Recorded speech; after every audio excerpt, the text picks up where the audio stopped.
10వ అధ్యాయం 1 నుంచి 10 వరకు మార్చి యోహాను సువార్త 10వ అధ్యాయం 1 నుంచి 10 వరకు. గొర్రెల దొడ్డిలో ద్వారమున ప్రవేశింపక వేరొక మార్గమున ఎక్కువగా దోచుకునేవాడనై ఉన్నాడు.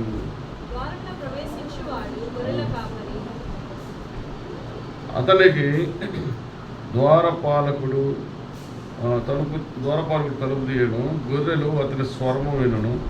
అతడు తన సొంత గొర్రెలను పేరు పెట్టి పిలిచి వాటిని వెలుపలికి నడిపించును.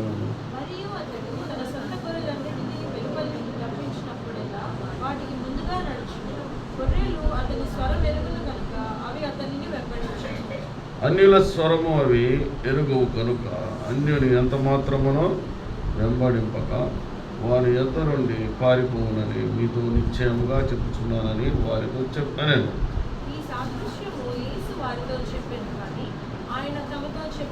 చెప్పిన సంగతులు గ్రహించుకోలేదు.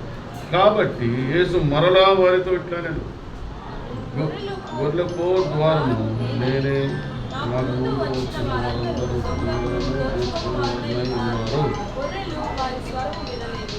నేనే ద్వారమును. నా ద్వారా ఎవడైనా లోపల ప్రవేశించిన ఎడల వారు రక్షింపబడిన వారై లోపలికి పోను, బయటికి వచ్చుచు మేత మేయుచుండును.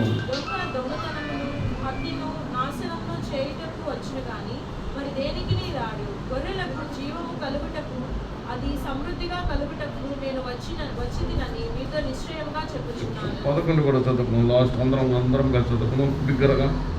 నేను గొర్రెలకు మంచి కాపరిని, మంచి కాపరి గొర్రెల కొరకు తన ప్రాణము పెట్టును. ప్రేమ గల తండ్రి, పరిశుద్ధమైన దేవ, మీ పాదాలు వందనాలు. అందరూ మోకాలించినట్టు ఘనమైన శ్రేష్టమైన నామానికి వందనాలు. స్తుతులకు పాత్రుడు, సర్వాధికారి, సర్వసృష్టికర్తమైన దేవ, మీకే వేలాది వేల స్తోత్రాలు తెలుస్తున్నాం. నిన్న నేడు మారం దేవుడిగా మాకున్నందుకై స్తోత్రాలు. దేవునైన యొక్క ఉదయకాల సమయంలో ఇంతవరకు పాటలతో కనపరిచినాం. ప్రభు ఆరాధనలోకి వెళ్ళక మునుపు ఆరాధన వర్తమానం ధ్యానించుండగా మీరే తోటి సహాయం చేయండి.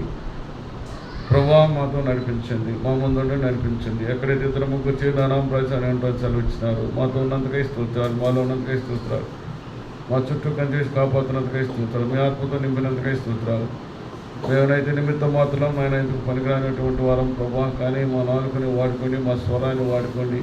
తలంపులు మేవి, మా ద్వారా మాటలు పలికేవారే మాత్రమేనైనా. ఎందుకంటే జ్ఞానం లేని వారం దేవుడు ఇచ్చే జ్ఞానం ఐశ్వర్యంతో సమాన సెలవిచ్చారు. మీ జ్ఞానంతో ఆయన నడిపించండి, మా ముందు నడిపించండి. వచ్చిన బిడ్డలందరినీ పేరు పేరు దీవించండి. వాక్యానుసారం ఆరాధించడానికి ఆయన సహాయం పడుతురండి. రావాల్సిన తొందరగా వచ్చే భాగ్యం దయచేయండి ప్రభా. రాలేనటువంటి వారిని క్షమించండి, రాలేని వారితో మాట్లాడండి. వచ్చేవారిని తొందరగా ఎటువంటి ఆటంకాలు లేకుండా, ట్రాఫిక్లోనైతేనేమి ఇబ్బందులు లేకుండా తొందరగా వచ్చే భాగ్యం దయచేయమని వేడుకుంటున్నాం. మీరుతో సహాయం చేయమని, ముందున్న సమయాన్ని మీకు అప్పచెప్తున్నాం. మాతోనే నడిపించమని యేసుక్రీస్తు పరిశుద్ధంలో అడిగి వేడుకుంటున్నాం నా తండ్రి, ఆమేన్. మనం చదివిన వాటిలో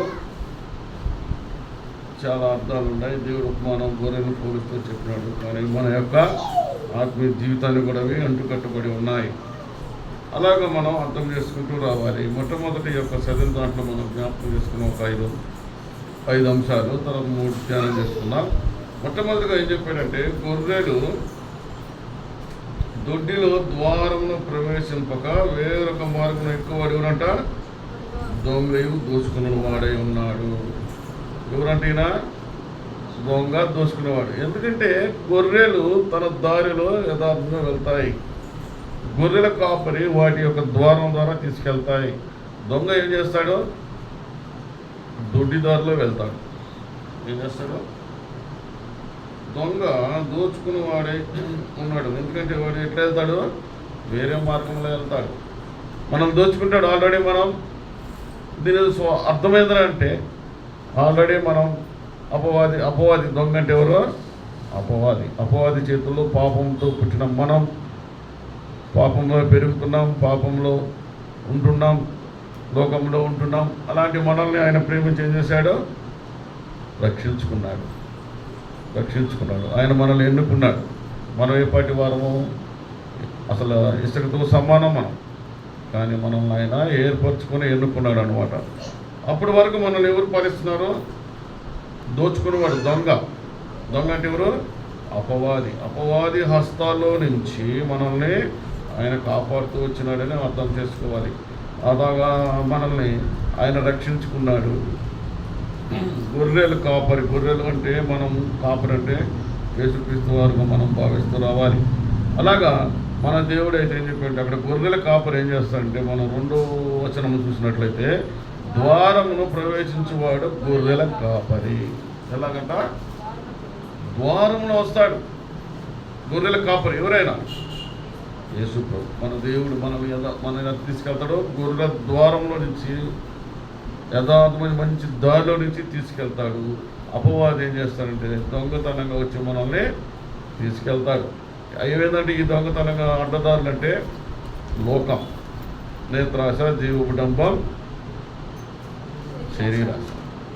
లోకంలో నుంచి మనకి ఎవరికైతే ఏది ఆశ ఉన్నదో దాంట్లో నుంచి మనల్ని బంధించి, ఎవరికైతే బలహీనత ఉన్నదో దాన్ని మనకి చూపించి ఆయన దొంగ వలె మనల్ని తీసుకెళ్ళి పాపంలో వచ్చి నరకానికి పాత్రలుగా చేస్తారు. అది రక్షించడం కొరకై దేవుడు మనకి కాపరిగా ఉన్నాడు. మన కాపరిగా, గొర్రెల కాపరిని మనం కంపేర్ చేస్తూ వచ్చింది ఈ వాక్యం. దాని ద్వారా ఆయన ఎలా వస్తారంటే మనకి ద్వారపాలకుడు. నెంబర్ 1 3వ వచనంలో చదువుకున్నాం. అతనికి ద్వారపాలకుడు. చూడండి, మన కోసం ఆయన ఎలా ఉన్నాడంటే, మన హృదయానికి ఎలా ఉన్నాడు? ద్వారపాలకుడుగా ఉన్నాడు. సైతాన్ అపవాదం ఏం చేస్తుంది? దొంగదారిలో వచ్చిన మనల్ని అపహరిస్తుంది. కొన్ని ఆశలు చూపిస్తుంది. కొంతమంది బంగారం అంటే బంగారం ఆశ చూపిస్తుంది.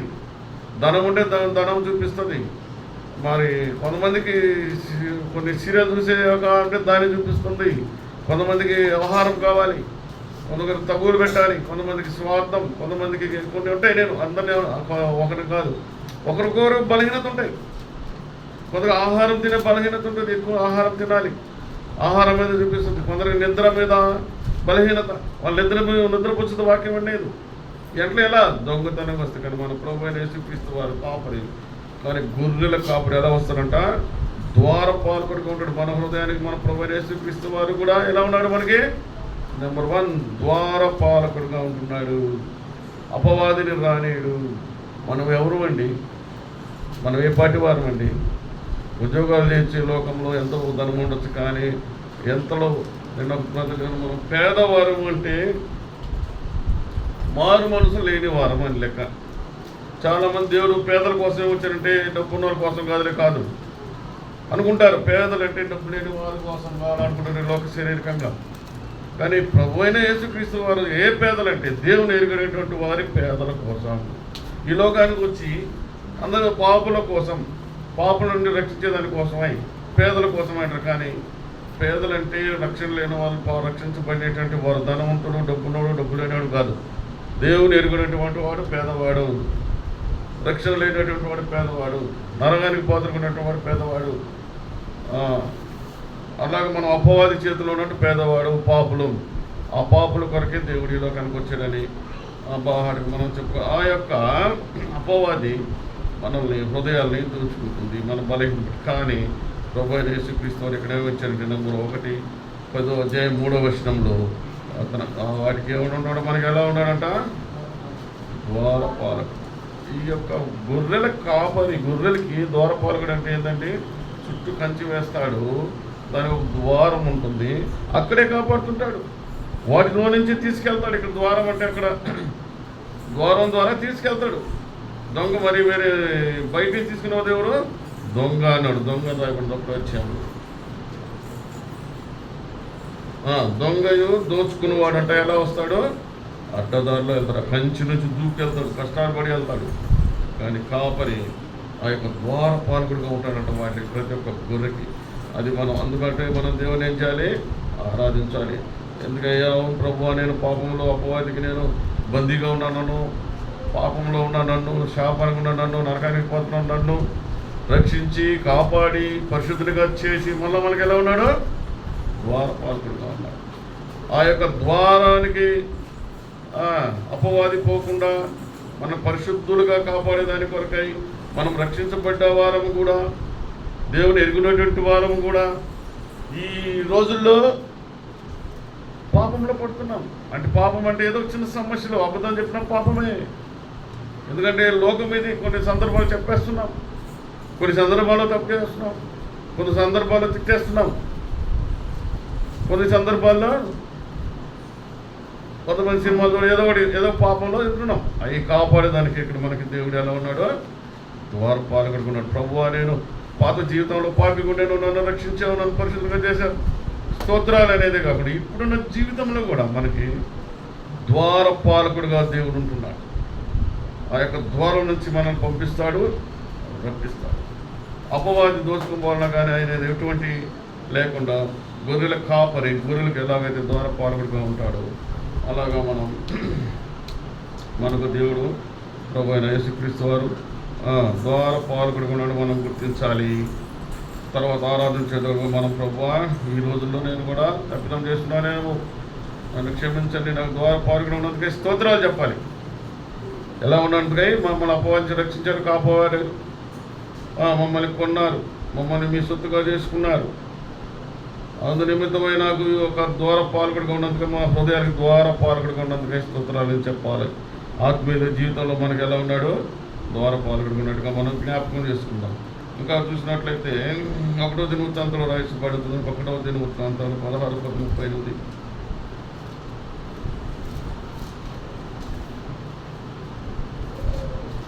ఎవరు ద్వారపాలకుడు ఒకరు జ్ఞాపకం చేసి మనం ముందుకు సాగిపోదాం. ఉపయోగేదేమో ఏమందుకు నియమించడాన్ని ద్వారపాలకుడు. ఎందుకు? ఆ యెరూషలేము యొక్క మందస్థానికి ఆయన యొక్క ప్రవర్తన బట్టి, ఆయన యొక్క నిజాయితీని బట్టి, ఆయన యొక్క యథార్థతను బట్టి, ఆయన యొక్క రెస్పాన్సిబిలిటీ అంటే బాధ్యతను బట్టి దావీదు ఏం చేసిన మంచి ఒక హోదాని అప్పచెప్పాడు. ఈ యొక్క యెరూషలేము మందస్థానికి ఆయన ద్వారపాలకుడుగా, ఎవరిని అపవాది, ఎవరిని దొంగల్ని ఎవరిని రానియకుండా. అలాగే మన బైబిల్ చూసుకున్నట్టు ఆయన యొక్క ఉపయోగం ఎలా ఉన్నాడో ద్వారపాలకుడు. దేనికి? యెరూషలేము మందిరానికి, యెరూషలేములో మందసానికి. అలాగే మన ప్రభు అయిన క్రీస్తు మన హృదయం ఎప్పుడు దెబ్బతినకుండా, అపవాదికి చేతిలో ఉచ్చులో మనం పడకుండా మనం ద్వారపాలకుడుగా మనకు ఉంటూ ఉన్నాడు. ఎందుకంటే ఆ ద్వారంలోనే మనం ఆత్మీయంగా ఆలోచన చేస్తాడు, ఆ ద్వారంలోనే మనం వెళ్ళి మనం సువార్త ప్రకటిస్తాం, ఆ ద్వారంలోంచి మనం లోకంలోకి వెళ్ళి మనం యొక్క ఉద్యోగాల్లో వెళ్ళాలి. ఆ యొక్క ఉద్యోగాలను మనల్ని సంరక్షకుడు కూడా కాపాడుతుంటాడు అపవాది పోని. అలాగే దాని నిమిత్తమై ప్రభువా, నేను కూడా ఒకప్పుడు పాపములు పడిన వాడిని, ఇప్పుడు కూడా తప్పిదం చేస్తున్నానేమో, నాకు ద్వారపాలకుడికై స్తోత్రాలు చెల్లిద్దాం.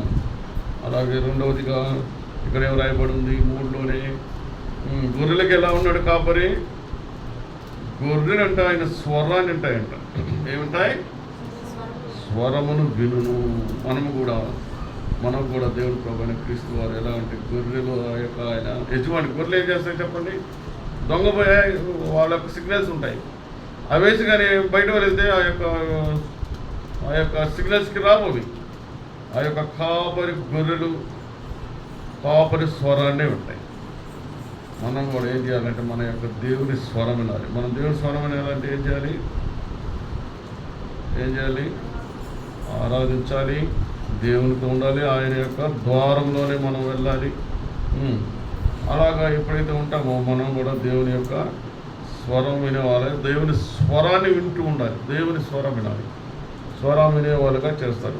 ఈ రోజుల్లో అపవాది కూడా చాలా స్వరం ఇస్తుంటాయి, పిలుస్తుంటాయి, కళలు వస్తుంటాయి. ప్రతి కళ కూడా మనం దేవుని యొక్క స్వరం అనుకోకూడదు. దేవుని యొక్క మెల్లనైన స్వరం, ఆయన స్వరం మనం వినేవారిగా ఉండాలంటే మనం ఎలా ఉండాలంటే పరిశుద్ధులుగా ఉండాలి. ఆయన ఇచ్చినటువంటి మారు మనసు రక్షణ బట్టి పరిశుద్ధులుగా ఉండాలి. ఆయన స్వరం వినేవారుగా మనం ఉండాలి. కొంతమంది ఒకసారి నేను ఒక ఊరికి వెళ్ళాను, చిన్నప్పుడే స్టార్టింగ్ పరిచర్యప్పుడు. సరే అప్పుడప్పుడు వాక్యం వెళ్తా అంటే మంచి అందరూ పాటలు అయిన తర్వాత, ఆరాధన అయిన తర్వాత పాట పాడుకుందాం. ఆరాధన పాట పాడతాం కదా, మనం అందరం లేచి నిలబడి పాట పాడితే కొంచెం బాడీ హుషారుగా ఉంది. మళ్ళీ వర్తమానంలోకి వెళ్తాం. అలా పాడిస్తుంటే ఒక ఆమె ఏం చేసింది, క్లాప్ తప్పట్లు కొడుతూ, నేను ఇంకా ఆత్మ అనుకున్నాను, బాగా ఎమోషనల్గా ఫీల్ అయ్యవు అంటే బాగా తప్పట్లు కొడుతూ ఉంది, ఒక ఆత్మ వచ్చినట్టుగా. ఏదో సర్లే మనం అందరూ పాట అంటే ఊపిక పాట అందుతూ ఉంది. అలాగే నేను ఎప్పుడు పోయినా అట్లాగే ఒక పాటకి ఆమె క్లాప్స్ కొట్టి ఆత్మ వచ్చినట్టుగా ఎగుతుంది. లాస్ట్ చివరికి ఏందయ్యా అంటే ఆమెకి ఏంది, దేవుని ఆత్మ కాదు, అపవాది. ఆమెలో ఎవరు దూరుతున్నారో సాతాను, అపవాది. తర్వాత అప్పుడు ప్రార్థన చేసినప్పుడు ఆమెలో ఏముందంటే పెద్ద ఏమంటారంటే పాముని ఏమంటారు, నాగ సర్పంలో ఇంకా పెద్దదంట, ఏదేదో అంటారు వాళ్ళు అక్కడ, పెద్ద రక్త పెంచర్లు. ఆమె ఎందుకయ్యా అంటే ఆమె ఎంతగా మోస్తున్నా పాటకు వచ్చి డ్యాన్స్ చేస్తున్నాయి, ఆత్మ వచ్చింది కాబట్టి సంతోషపడుతుంది. ఎవరు ఆత్మీయ ఎమోషనల్గా దేవుణ్ణి స్తుతిస్తుంది, ఆరాధిస్తుంది అనుకుంటే ఆమె ఏముంది, అపవాదం. కానీ మనం ఏమినాలి, దేవుని స్వరం వినాలి, మెల్లైన స్వరం వినాలి. ఆ యొక్క అపవాది కూడా అంటే మనకిస్తుంది స్వరం. ఒక ఆయన అప్పుడు ఏంటంటే ఆమెలో ఆమె మొట్టమొదట్లో ఏం చేసిందంటే ఆమెను పూజించిందంట. పూజించి దేవుళ్ళకి వచ్చినప్పుడు ఎలా ఉండాలి, మనం ఇప్పుడే అనుకున్నాం, ఆయన దేవుని యొక్క మనకి ద్వారా పాల్గొడుగా ఉంటాడు, ఆయన యొక్క అండర్లో మనం ఉండాలి, దేవుని యొక్క కాపుదల్లో మనం ఉండాలి, ఆయన కృపలో మనం ఉండాలి, ఆయన గాయపన హస్తం కిందే మనం ఉండాలి. అప్పుడే దేవుడు మనకి ద్వారా పాల్గొడుగా ఉంటాడు. కానీ వీళ్ళు ఏం చేస్తారు, పూజిస్తారు, నమ్ముకున్నారు. కానీ యథావిధిగా మనం కానీ లోకంలో ఉంటూ మందిరానికి వస్తూ ఉంటే ఏం చేస్తుంది, మళ్ళీ అపవాది తెలియకుండా మనలోకి వస్తుంది, కార్యాలు చేపిస్తుంటుంది. అలాగా మందిరాలు ఆమె ఏం చేసినప్పుడు అపవాది దోచుకునేవారుగా వచ్చినారు. ఆమెను హృదయాన్ని దోచుకుని ఆమె ఎంటర్ అయ్యి దేవుని వల్లే ఆమె ఆ యొక్క పాటలకి ఆత్మ వచ్చినట్టుగా నటిస్తూ ఉన్నారు. కానీ లాస్ట్ చివరికి ఆమె ఏందో ఆయన గట్టిగా పట్టుకొని ప్రార్థన చేసినట్లయితే, ఈ నా బిడ్డ నాకు పూజలు చేసి వస్తే 3 యేసుక్రీస్తున్నాం కూడా నేను ఒప్పుకుంటానా అంటుంది అనమాట. అట్లా కొన్ని విలేజ్లో కొన్ని ఉంటాయి. అలాగేందంటే మనం ఎలా ఉండాలంటే, గొర్రెలు కాపరి స్వరాన్ని ఉంటాయి. మనం ఎవరు అంటే గొర్రెలు ఎవరి స్వరం వినాలి, దేవుని స్వరం వినాలి. ప్రభువులకు మనం యొక్క స్వరం విన్నందుకు కూడా ఏం చేయాలి, మనం స్తోత్రం. మొట్టమొదటిగా దేవుని స్వరం ఎవరింటి వచ్చినారు చెప్పండి. ఆదికాండం 3వ అధ్యాయం చూడండి, ఆదికాండం 3:8.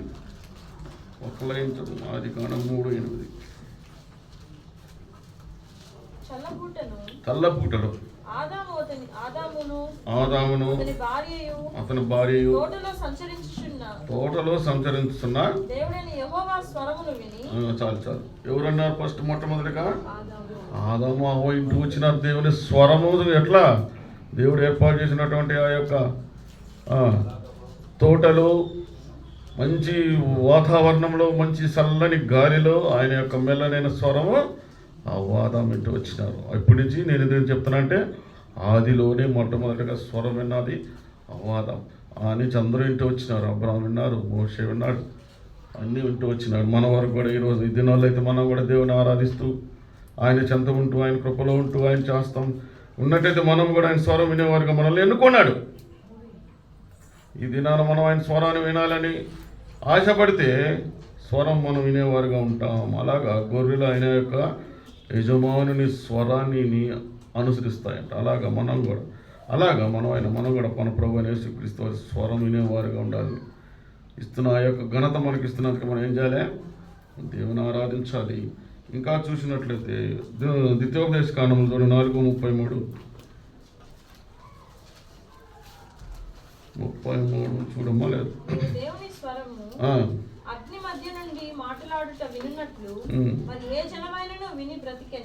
చాలు అంటే ఏంటంటే నేను ఇందాక చెప్పాను కదా, అప్పుడు మోషే ఎక్కడి నుంచి ఉన్నారు స్వరాన్ని, అగ్ని నుంచి ఉన్నారు.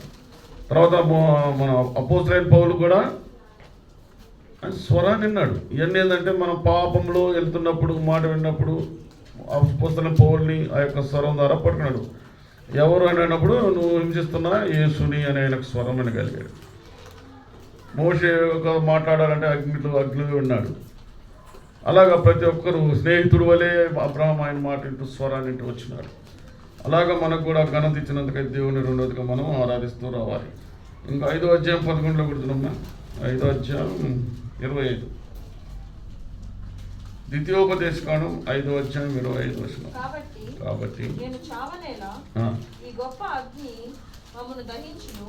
మేము మన దేవుడైన యెహోవా స్వరము ఇక వినని ఎడల చనిపోదుము.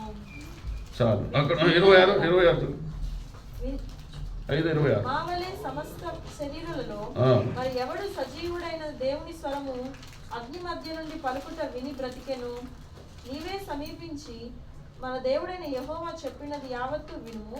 అప్పుడు మన దేవుడైన యెహోవా నీతో చెప్పినది యావత్తు నీవే మాతో చెప్పిన ఎడల మేము విని దాని గైకొందుమని చెప్పినాడు. అలాగా ప్రభువైన యేసుక్రీస్తు వారు మనతో గొర్రెల కాపరి స్వరం గొర్రెలు ఎలాగైతే ఉంటాయో మనతో రకరకాలుగా ఆయన యొక్క స్వరం వినేదానికి అర్హతనిచ్చున్నాడు. మనం అందరి నిమిత్తమై దేవుడిని మనం ఆరాధించాలి. అప్పుడే జ్ఞాపకం చేసుకుని మోషే ఆ యొక్క అగ్నితో విన్నాడు, అపోస్తలుడు పౌలు విన్నాడు, స్నేహితుడు అబ్రహాం వింటూ వచ్చినాడు. మనం కూడా ఆయన యొక్క స్వరం వినేవారుగా ఉన్నందుకు అర్హత ఇచ్చినాడు. కాబట్టి మనం దేవుణ్ణి ఆరాధిస్తూ రావాలి, ఆయన స్వరం వినేవారుగా మనం ఉండాలి. కీర్తన 29వ అధ్యాయం 4వ వచనం ఒకసారి. కీర్తనలు 29.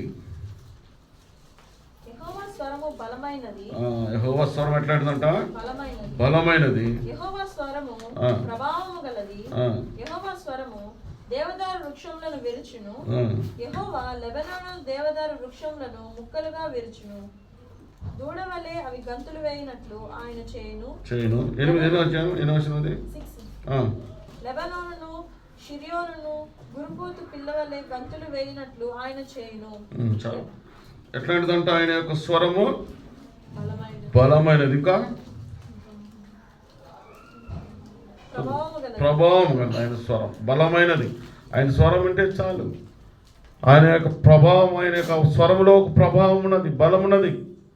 ఆయన బలమే మనల్ని రక్షిస్తూ ఉంటుంది. ఆ రక్షణ నిమిత్తమైన దేవుని మనం ఆయన ఆరాధించాలి. ఆ యొక్క ఒకసారి మీకు అనేక సార్లు చెప్పుకుంటాను, డిఎల్ మూడి అని ఒక ఆయన ఉండేవాడు. ఎందుకు చెప్తున్నానంటే ఆయన స్వరం మనం విన్నప్పుడు అనుసరించేవారుగా మనం కూడా ఉండాలి. ఆ డిఎల్ మోడీ ప్రార్థన ఒక రోజంతా ప్రసంగం చేసి వచ్చి పనుకున్నాడంట, బాగా కలిసిపోయి. అప్పుడు దేవుడు ఆయన పిలిచాడు. తలుపు తట్టితే టక్ టక్ అని తలుపు తట్టితే తలుపు తీసుకొని ప్రభు అయిన అది దేవుని యొక్క స్వరం అంట. విని వెళ్ళి మీ వాచ్మాన్కి సువార్త చెప్పానంట. ప్రభు ఈరోజు అంతా నేను సువార్త చెప్పి అయిపోయింది నా పని. నేను కొంచెం బ్రష్ తీసుకొని మళ్ళీ రెండోసారి ఎట్లా ఉన్నట్టు ఆయన స్వరము మెల్లనైన స్వరం, మెత్తనైన స్వరం, మృదువైన స్వరంతో చెప్పాడు. ఆయన అదే యొక్క స్వరం ఎలా ఉంటాయి అగ్నితో కూడా చెప్పగలడు. ఇప్పుడు అట్లాగా అనమాట, సమయం దాన్ని బట్టి చెప్తాడు. మళ్ళా తలుపు తట్టి మళ్ళా అదే మాట, మూడోసారి చెప్పిన అదే మాట. ఇంకా నిద్రపెట్టి దేవుడు వదిలేసినాడు. తర్వాత ఏమైంది? ఉదయం లేచేదానికి వాచ్మెన్కి షాక్ కొట్టి చనిపోయినాడు. ఇది ఎందుకు చెప్తున్నానంటే ఆయన స్వరం మనం విన్నప్పుడు మనం దేవుణ్ణి అనుసరించాలి. ఒక్కసారి మనకి సమయం ఇస్తాడు, 2 సార్లు ఇస్తాడు, 3 సార్లు ఇస్తాడు. మనం లెక్క చేయకపోతే ఎవరు వస్తారు? మళ్ళా అపవాది వస్తాడు. ఆ యొక్క అదే దేవుని మాట ఉంటే ఒక ఆత్మ రక్షించబడి ఉండేది, ఒక మేలు జరిగి ఉండేది. అలాగే ఆయనటువంటి బలమైనటువంటి స్వరం, ప్రభావమైనటువంటి స్వరం మనం వినాలి, అనుసరించాలి. అలాగా ఇంకొక వచనం చదువుకున్నాం. కీర్తన 68:33 కొంచెం ఒకసారి.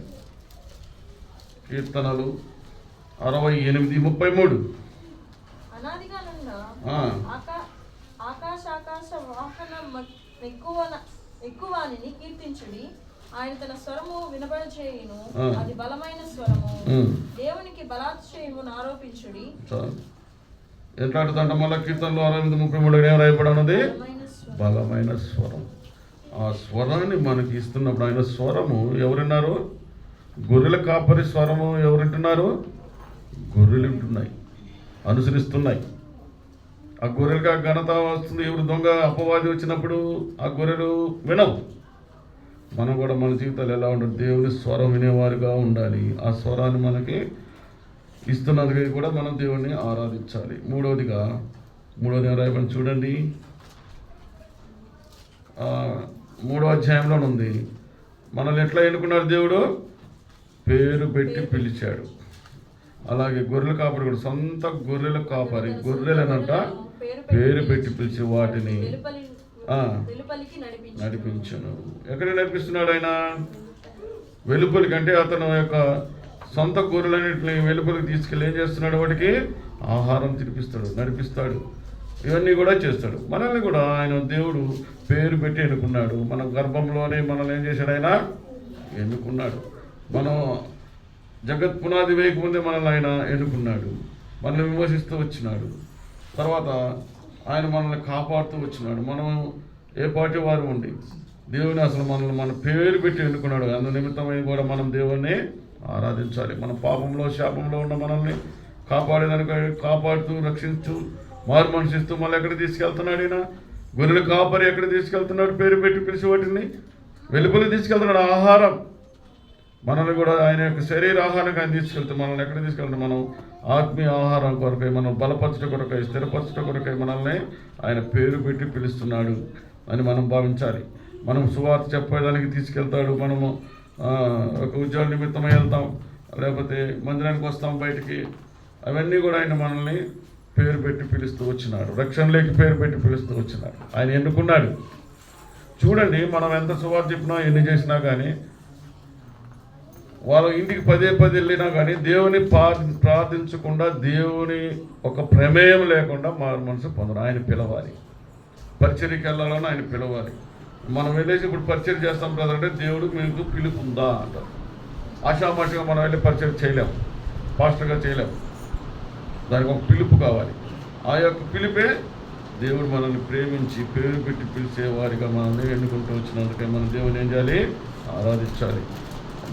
నేను ముందుగానే చెప్పాను, దీని ప్రతి ఒక్క పదంలో, ప్రతి ఒక్క వచనంలో ఆత్మీయ లోతు అర్థాలు ఉంటాయి.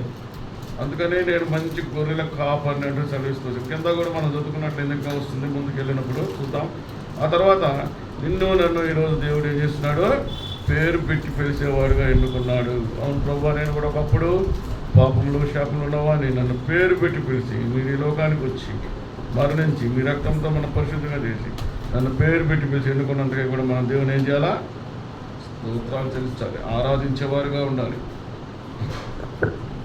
యెషయాలో చూడండి ఒకసారి. యెషయా 45:3-4 రాయబడింది. యెషయా 45 అధ్యాయం 3:4 చదువుతున్నాం. పేరు పెట్టి నేను పిలిచిన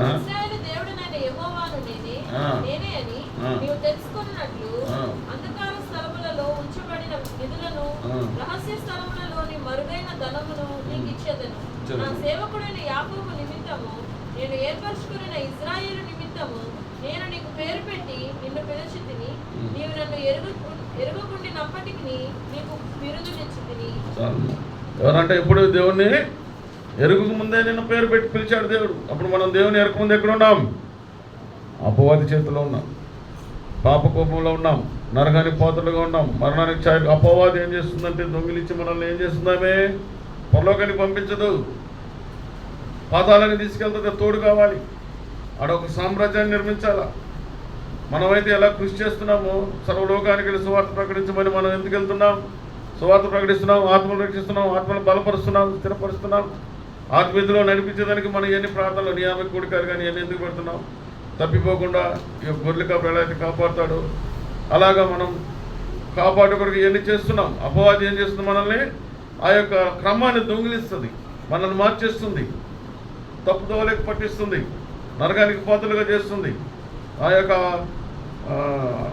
పాతాళంలో మెంబర్స్ని ఎక్కువ పెంచుకుంటుంది. నెంబర్ ఎక్కువ పెంచుకోవాలి, సామ్రాజ్యాన్ని ఏర్పరచుకోవాలి. మనం లోపడ్డామంటే ఆ యొక్క అపవాది ఏం చేస్తుంది? బలంగా మనల్ని తీసుకెళ్తుంది. అందుకనే మనం దేవుడు మనల్ని ఏం చేసిన ఆయన పేరు పెట్టి ఎన్నుకున్నాడు. ఆయన యొక్క స్వరం బలమైనది, ప్రభావమైనది. మళ్ళీ ఎలా ఉన్నాడు? మనకి ద్వారపాలకుడిగా మనల్ని కాపాడుతూ ఇంత భయంకరమైన పరిస్థితులు ఉంటాయని అపవాది రోజుల్లో ఎలా ఉంది? మనల్ని అపవాది దొంగిలించే దానిగా ఉంటున్నది. అలాగే యెషయా 43:1 కూడా ఒకసారి చదవండి. అయితే యాకోబు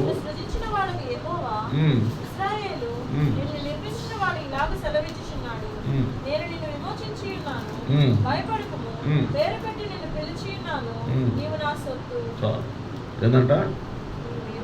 పేరు పెట్టి పిలిచాడు, మనల్ని విమోచించినాడు. ఆయన సొత్తు మనం. ఇప్పుడు ఆయన విమోచించి ప్రాణం పెట్టి మన కొరకై శిలువలో మరణించి తిరిగి లేచి ఆ రక్తంతో పరిశుభ్రం చేసినాడు. మనల్ని ఏం చేసినాడు? ఆయన మనల్ని ఆయన సొత్తుగా చేసుకున్నాడు. అందునిమిత్తమై మనం ఏం చేయాలి? ఆయన్ని ఆరాధించాలి. పరిశుద్ధ రక్తం కాచాడు. ఒకప్పుడు పాప క్షమాపణకి ఏం చేసేది? బలులు ఇచ్చేది. దాని ద్వారా పాప పరిహారం జరిగేది లేదు. ఇప్పుడు మనము కూడా మన పాపాలని పోవాలని చాలామంది సంపాదించేది ఉండిలేసి పాప పరిహారణ జరగదు. అది నోరులేని జీవులను కూడా మనం భక్షిస్తే పాప క్షమాపణ జరగదు. అందుకని ఈయన పుట్టుకతోనే పరిశుద్ధుడు, ఏకశరీరుడు, నిష్కల్మష్యుడు, ఏ పాపం ఎరుగంటి వాడు, పుట్టుకలోనే దీనత్వం ఉన్నవాడు. అలాంటి పరిశుద్ధ రక్తం మన కోసం చిందించి ఆ యొక్క రక్తంతో కడిగి మనం పరిశుద్ధపరిచి విమోచించి మన కోసమై ఆయన యొక్క త్యాగం సమర్పించి ఆయన ప్రాణాన్ని మన కొరకు సమర్పించి మనం కాపాడి ఏమన్నాడో పేరు పెట్టి పిలుచుకున్నాడు. ఆయన మనల్ని కాపాడుకున్నాడు, రక్షించుకున్నాడు. అందరి మీద మనం ఏం చేయాలి? ఆయన్ని దేవుణ్ణి ఆరాధించాలి. అంత మాత్రమే కాదు, 10వ అధ్యాయం కూడా చదవండి ఒకసారి. 10 యోహాను 10వ అధ్యాయం 10వ వచనం. ఇంకా ఇదంతా మరి ఇంటి దగ్గర చదువుకుంటే చాలా కంపేర్ చేసుకోవాలి. గమ్మని చదువుకుంటే పోతే కాదు. మన జీవితాన్ని గొర్రెలు మనం కాపరి యేసుక్రీస్తు కంపేర్ చేస్తే మొత్తం అంతా చాలా రాయబడి ఉన్నది. గత సమయం మనం ఎక్కువ దాటిపోద్ది కాబట్టి నేను క్లుప్తంగా చెప్తాను. చెప్పండి. 10 దొంగతనమును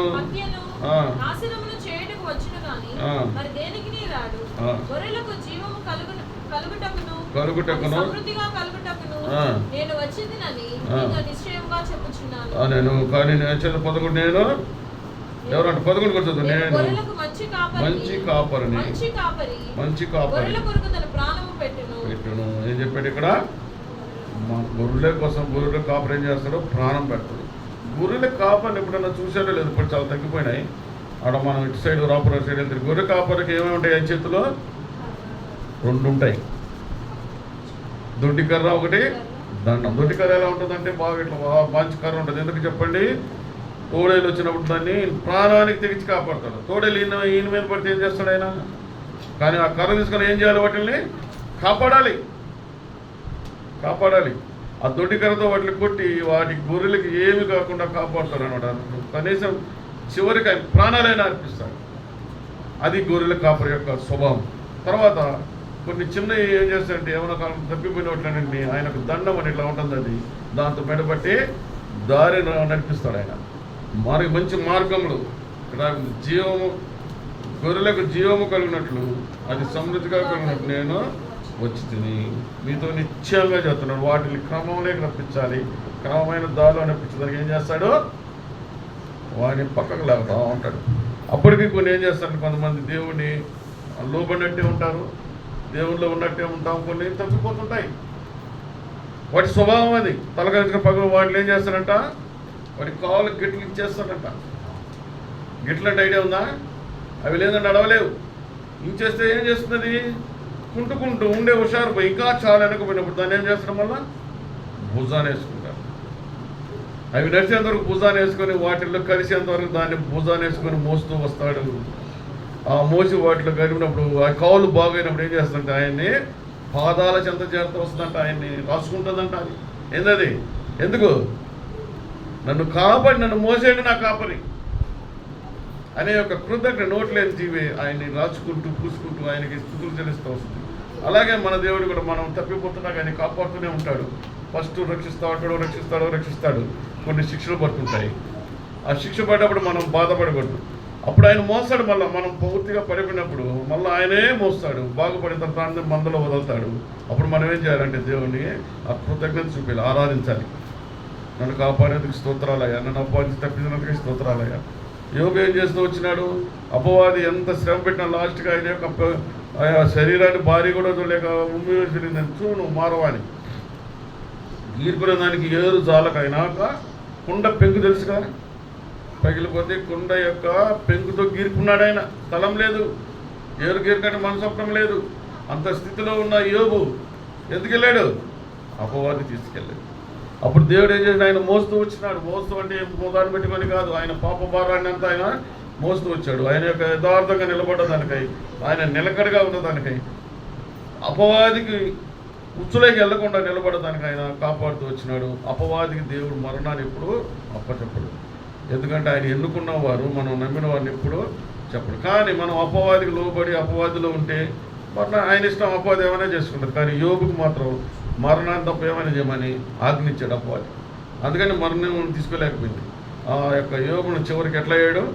ఉన్నదానికంటే 100 అంతలుగా ఆశించాడు. ఎందుకు? నిలకడగా ఉన్నాడు, అపవాదిని ఎదుర్కొంటూ వచ్చినాడు, దేవుడు కాపాడుతూ వచ్చినాడు. అలాగా ఇటు గొర్రెలు కూడా ఆయన అంట కాపాడితే కృతజ్ఞతగా చెల్లిస్తూ వస్తాయి. అలాగే దేవుడు మనకు కొన్ని జీవితంలో కొన్ని సమస్యలు పెడుతూ ఉంటాడు. సమస్యలు వస్తూ ఉంటాయి, ఖచ్చితంగా మనం వాటికి స్తోత్రాలు చెల్లిస్తూ ఎదుర్కోవాల్సిందే, దేవునికి అప్పచెప్పాల్సిందే.